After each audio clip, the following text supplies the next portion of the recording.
बोलो. I am Akhilesh Pandey, Assistant Professor English, Govt. Gramya Bhaŕti College, Hardibazar, District Korba.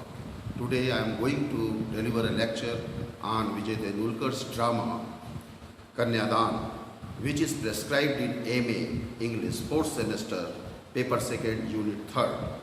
We have already discussed about the dramatist Vijay Tendulkar and first act in first lecture.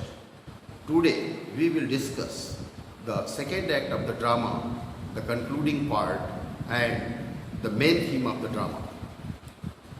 In the first act we have already seen the representation of Nath Devalikar's deep-rooted idealism, his dream of social upliftment and his ignorance.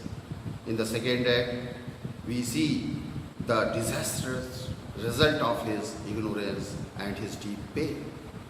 In Act 2, Scene 1, we see that Jyoti is no longer a happy married girl. She has become an experienced older woman who bears the burden of her marriage.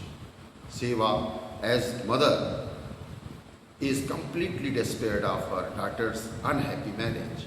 She asks Jyoti not to be submissive to Arun, but Jyoti refuses to do so. Nath, Jyoti's father, is also worried about Jyoti's present situation. But the dreamer in him cannot cast off his long-cherished idealism. Nath, the father, cannot separate himself from Nath, the progressive party worker and a Democrat. He says, I quote, "The values I uphold in my public, I live in my personal life." Like a responsible father, he offers Jyoti to stay in his house with her only to prevent abuses and physical tortures done to his darling daughter. But Jyoti refuses to stay in spite of her decision to leave Arun forever. When Arun comes to her house and shows love before her parents, Jyoti leaves her father's house with Arun not for Arun's love, but to give radiance to her family from this Dalit boy. Here also Mr. Nath fails to understand her own daughter and shows his happiness because he thinks that his social experiment of breaking cultural barriers is not going to be failed. That is the reason Mr. Nath cries out in joy. I quote, "I feel so proud of you. The training I gave you has not been in vain." Arun feels that he does not want to change himself because he does not want to lose his identity as a Dalit boy. He says, I quote, "I am what I am and shall remain exactly that. And your Jyoti knew what I was even before she married me. In spite of that, she married me. She did it out of her own free will. If she thought so, your Jyoti is a stupid fool." Unquote. Jyoti, unable to tolerate his words, decides to go with him despite the unwillingness of her mother and brother. After a few months, Jyoti is under pregnancy of 6 months and her mother admits her at a nursing home due to internal bleeding. Seva comes to know that Arun kicks at Jyoti's abdomen and beats severely at night. Hearing this horrible news, Mr. Nath is totally broken and finds it incredible as how a man can beat a pregnant wife. Mr. Nath recently read the autobiographical novel of Arun, which is sentimental as well as poetical. After reading it, Mr. Nath is overjoyed and praised it. But now, the disclosure of Jyoti's condition moves him completely and he laments, I quote, "Such heinous behavior by someone who wrote this beautiful autobiography? How can he?" Here in these pages, he describes the humiliations as he undergone with extraordinary sensitivity. And the same man kicks his pregnant wife on her belly. How dare he do it to her? Now, Mr. Nath's high idealistic notions about social upliftment have begun to get crumbled. Very soon, Arun comes to invite his father-in-law. In his book, Launching Ceremony, the way he invites his father-in-law in boastful manners indicates his selfishness and bestial nature. His language is that of a first-rate blackmailer with potential threatening.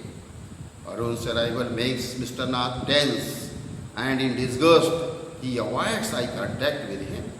After his departure, Mr. Nath becomes enraged and bursts out against his hypocrisy.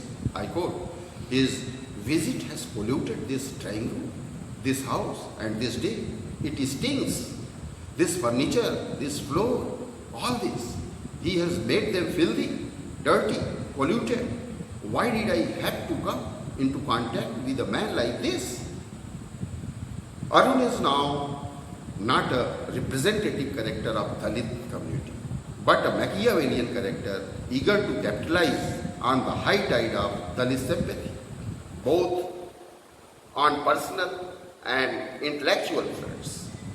Jyoti's mother Seva, though never supports Jyoti for marrying Arun, requests Nath to preside Arun's book publishing ceremony.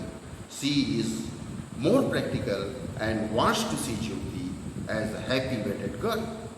Following her advice, Nath attends the ceremony and delivers a speech which is nothing but hollow, rhetorical outburst.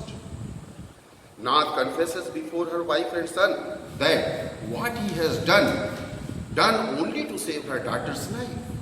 He knows well his hypocrisy. He goes through tremendous mental anxiety. In his disillusionment, he asks his son Jayaprakash not to follow his father's idealism.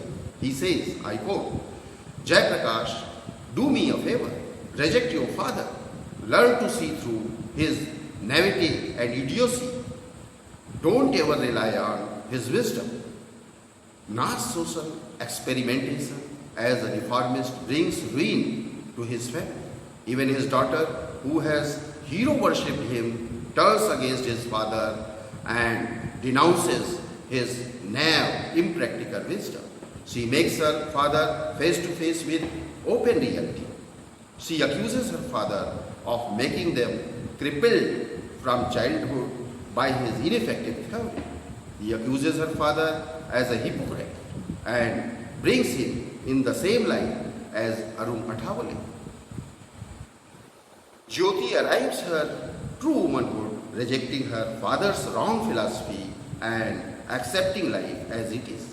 Finally, we see Mr. Nath as chastened regarding his faith in Gandhian principles, humanity and idealism.